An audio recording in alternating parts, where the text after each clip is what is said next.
Wassail.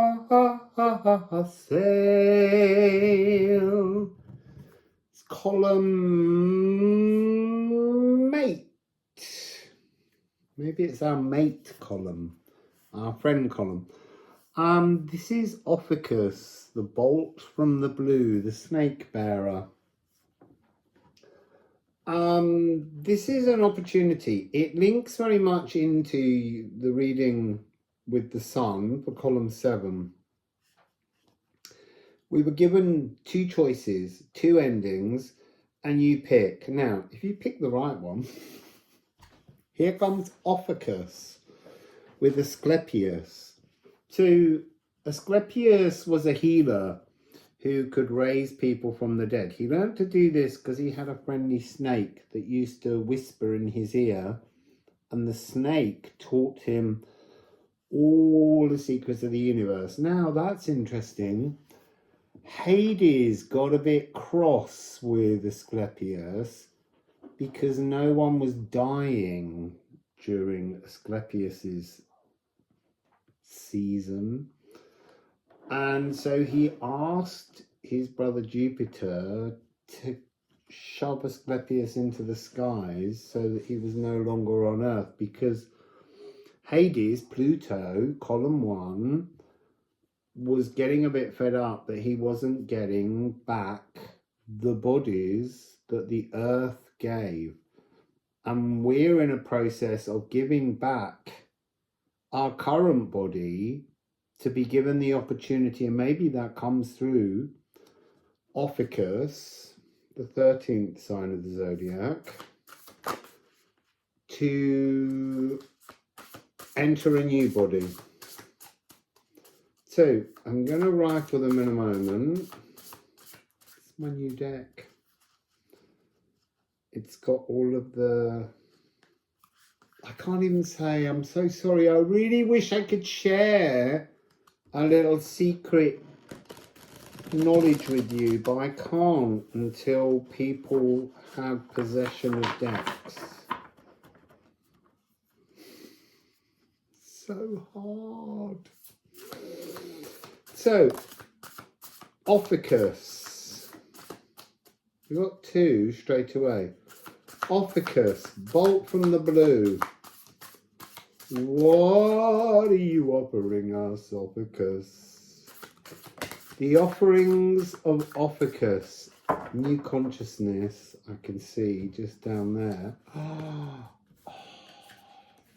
That's fascinating.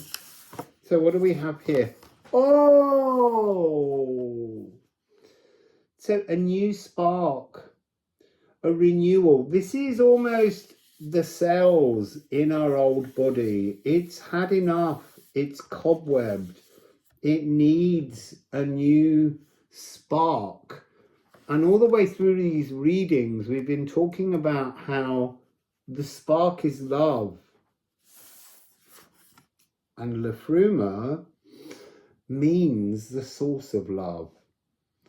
So in Old English, Liffruma is the source of love. And that's a 13. So this is the Elven ring frequency. So I'm being reminded here how the Elven ring is a dimensional thing, and we all sing in that dimensional thing. We all are tuned in a collective, much dimensionally higher frequency. And in that frequency, it's maybe part of our soul pot, because our soul pots are all on a oneness with everything. And in that oneness, there's no sense of judgment. So we always say, be at one with the world around us. But when you're one with the world around us, you have to appreciate that Source, Liffruma, Elven Ring, brought out, I'm seeing the pink alien again, they bring you the notion that all life is sacred in some way. and that we all have to let everybody have their own life without us creating judgments. So down here, what's interesting is I pull the cards back and rifle and shuffle, and yet 2 of the cards from the last reading have come out again. But actually, it came out like this. Recoding yourself for a future energy allows your consciousness to enter a new space. The swelgeness is the thing that stops us. That's what we have to unanchor, our swelgeness.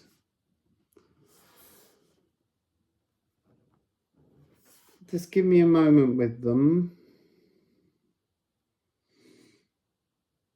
So we have a completion and a new beginning. And that's really what most of this energy has been talking about. And then we have 6, 7, 8. We have the chance to change. And it is a dimensional change. But I want to say it's body hopping. You get this opportunity with Ophiuchus to enter a new body, to transform your life.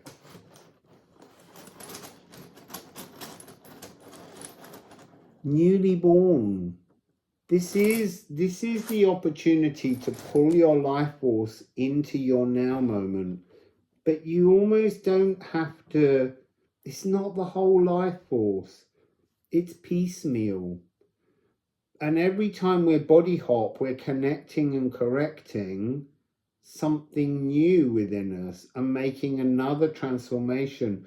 But to do that, we really do have to identify the old cobwebbed patterns of the swelgeness of Urdhva that stop us igniting our consciousness. When our consciousness descends from the cosmos, just like Ophiuchus, the bolt from the blue, into the physical body, we're bypassing this turmoil. And we're connecting ourselves, a new, more Liffrumic elven ring connection into this. So I need to say Arcturus for some reason. That will matter to some people. And Lyra. There's some kind of connection to Lyra.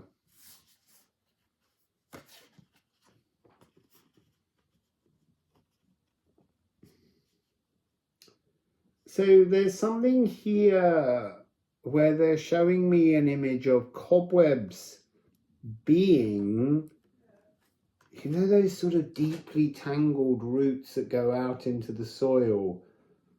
It's like they are the cobwebs, they are your past, they are your Urdhva frequency.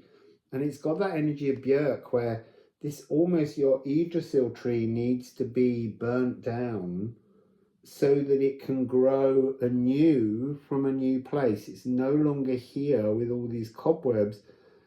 They're being burnt down and then they're shriveling away and being absorbed by the earth, the old frequency you were in, to move you to this new, much more elven light, benefic frequency.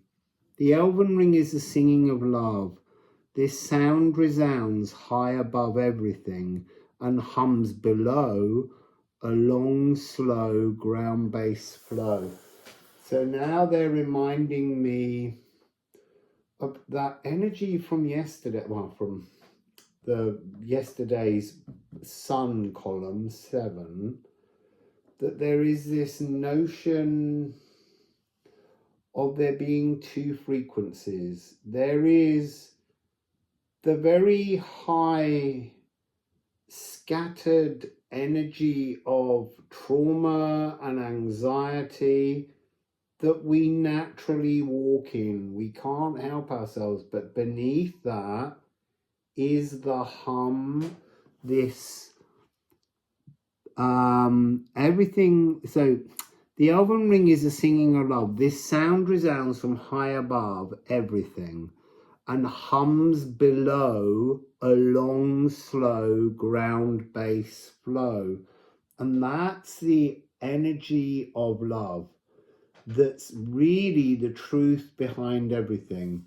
But everything has its own unique codes and is distorted to appear in many forms. So let's get some of the lovely ceramic runes. I love this new deck. Ool 68. And this is Owl. So this has got omens of astral shadow boxing connected to it. This is to do with what we're dreaming currently, how we're moving through the astral. So 6858.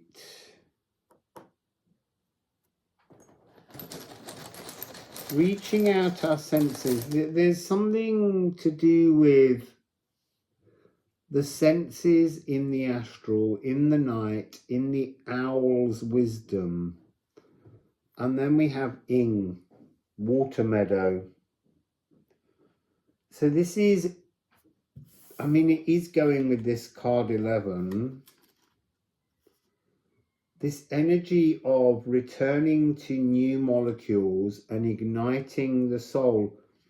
It's almost like we're putting out the fire of our old sacral ancestral songs so that we can move into the astral. And remember, you will find ancestors in the astral. They've all been through the doorways that you go through to reach the astral. And sometimes your ancestors, the echoes of them within the astral can be a very confusing energy that you can challenge, I would say. And then when you return in the morning, you're coming in and you've got to almost relight this divine spark. Is something that we have to awaken daily when we awake. So I think I did it in yesterday's column 7 reading. I mean, it wasn't yesterday, it was today for me. But in terms of you working on it, there's something to do with this energy of not just the two choices, but the ability to hop and move through different dimensional possibilities, igniting new frequencies within your soul. It's almost like an acknowledgement. I mean, this poem ends with Urtha, Urtha knots. So Urtha is here to hold you back. Urtha praises your past glories. Urtha knots them into the failures you allow to shame you. Stop Urtha dead. Dead is what the past is. And that's part of this energy. It's like the molecules that have the cellular memories that created your life path to this point. You almost need to knock that dead.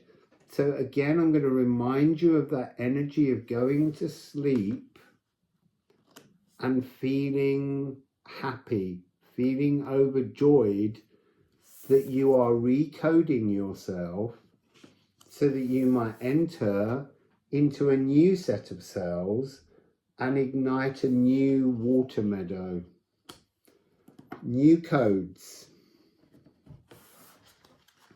Oh, not them. I'm going to the Alchemy of Astrology deck. Ophiuchus.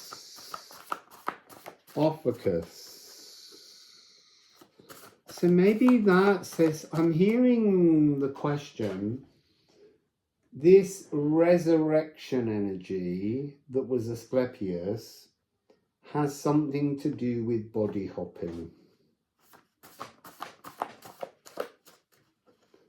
Total transformations. Oh, total transformations. These cards have all spilt over, but the very bottom card showing is Mary the Jewess, the final card in the deck. So even with this deck, we're getting that energy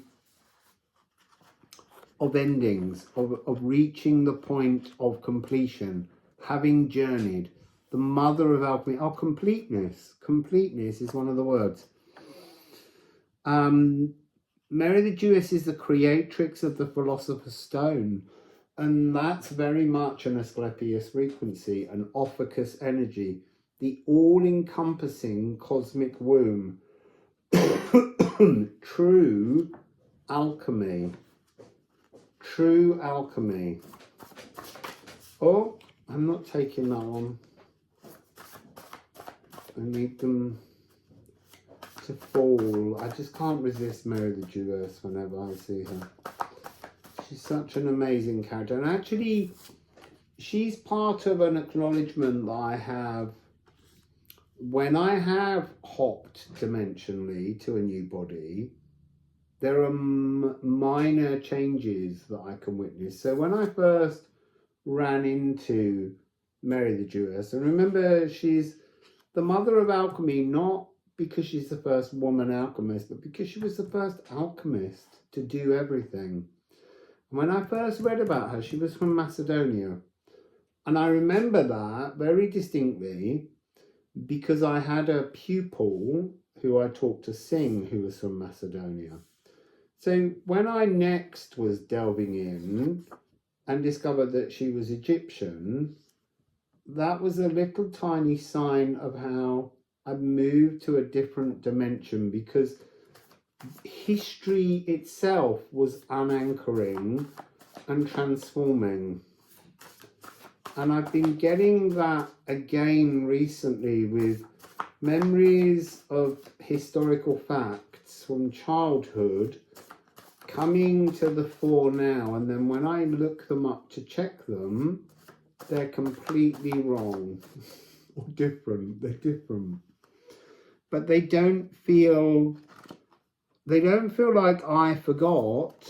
They've changed. So there is this frequency where the story of the past, remember, is told by victors. And so it's not really a solid truth. It's become a very liquid energy, the past. And the more that you unanchor from your own past, the more that you move forwards. The fluidity, going back, it's going back to that Kanafa energy yesterday. Or in column 7, I keep calling it yesterday. Oh, interesting.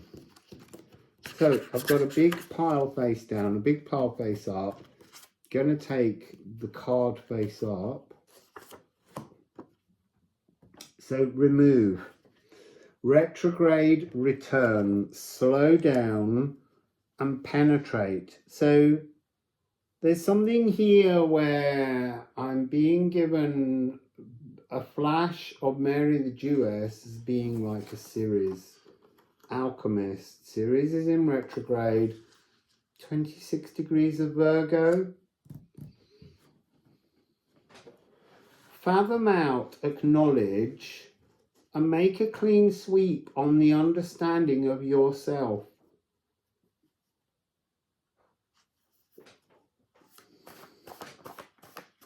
I'm going to rifle and pull.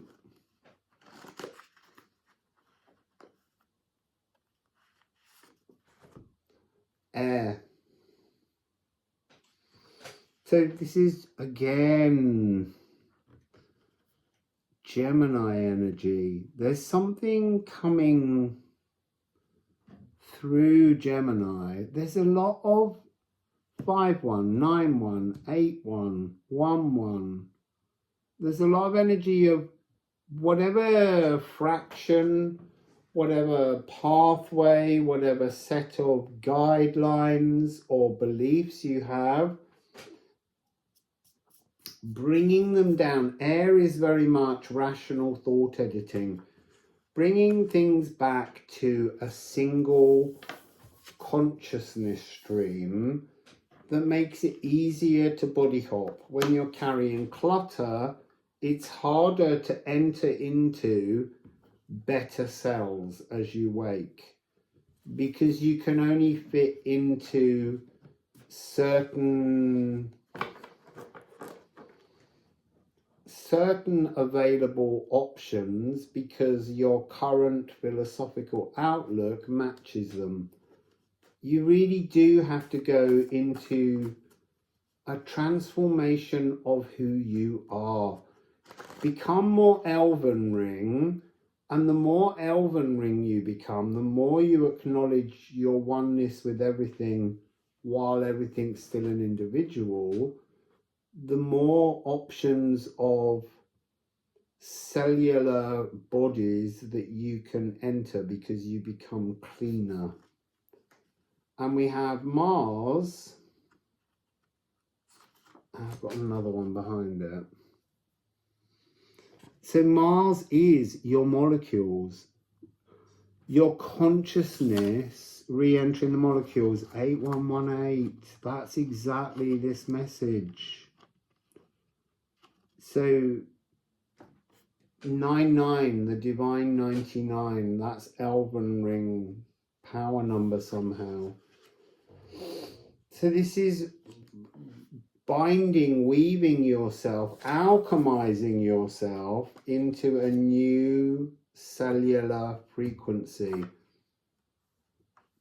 And it's just, they're giggling now because they're giving the South Node, they're saying all of this old swelgeness, cobwebbed energy is past. It's time for you to bring yourself into a new conscious cellular body. So it's not really talking about the sort of gifts from past lives. This is really talking about your current cells are over. And remember right now, this lunar eclipse, the South Node is in Scorpio, transformation and rebirth. And this is the dragon's tail.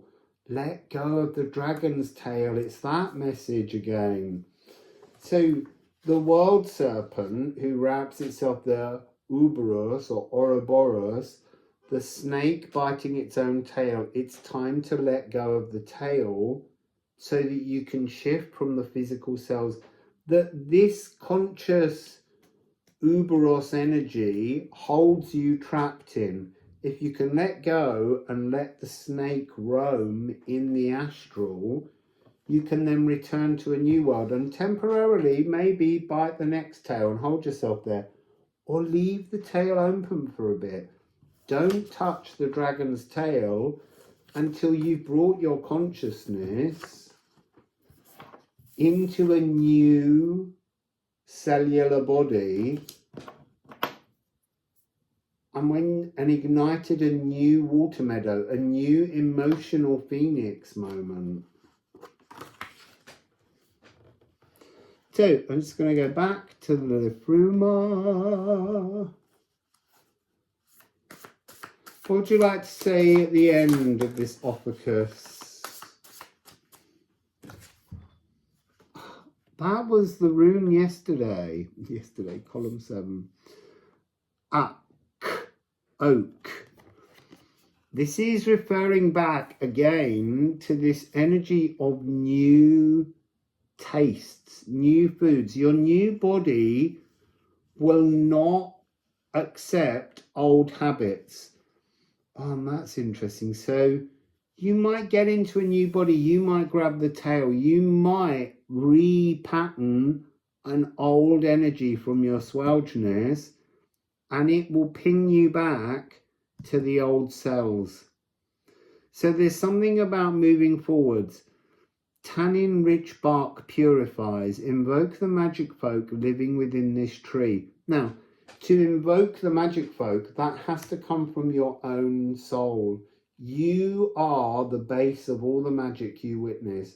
If you can't believe in the magic, if you can't send out that loving energy that magic loves to ride on, you won't see these things. You won't comprehend these things. Comprehend this moment, this retrograde series moment, so that you can move forwards. So it's saying seek their moral fibre, as in the magic folk living within the tree. Seek their moral fibre and question your own moral fibre. So these magic folk, they may not support all you thought true. That's why we're going into this energy of remembering that we are all toning pitch in the Elven Ring. We're all creating space for better lives. We're all singing as part of that symphonic chorus, the music of the cosmic spirits. And it's our choice to hear that tune or to keep hearing the tune of the past, the ancestral songs that are here in the physical, because we're all a kind of spiritual warrior trying to clean up our ancestral lines so that ours and future generations can have better lives, better environments, more joy, more love, and more happiness in their future incarnations. So that seems to be what Ophiuchus... Oh no, I was going to do one rune on the last oak. This is the fungal network that links all trees in the worldwide wood. So that's again that reference to the elven light and how it represents itself in the natural world. We're all part of the natural world. And yet somehow we see ourselves as other. We have to reconnect with the elven light and then see how the toning of the elven ring informs the fungal, the bacteria, the biome. They're all on a frequency that we're slightly trying to live outside of rather than inside. And then freedom to roam, freedom to be your truth. That's a beautiful message to have. That's those uroks, those big glossy wild oxen that used to roam. Well, I know they roamed over Britain. They must have roamed over Europe, but we killed them all. So there's a very oak Liffruma World Wide Web energy of how we thoughtlessly destroy when really we should be thoughtfully creating with love. So that's column 8. And then I'll move on to do the last 4. So, Wassail, beautiful people.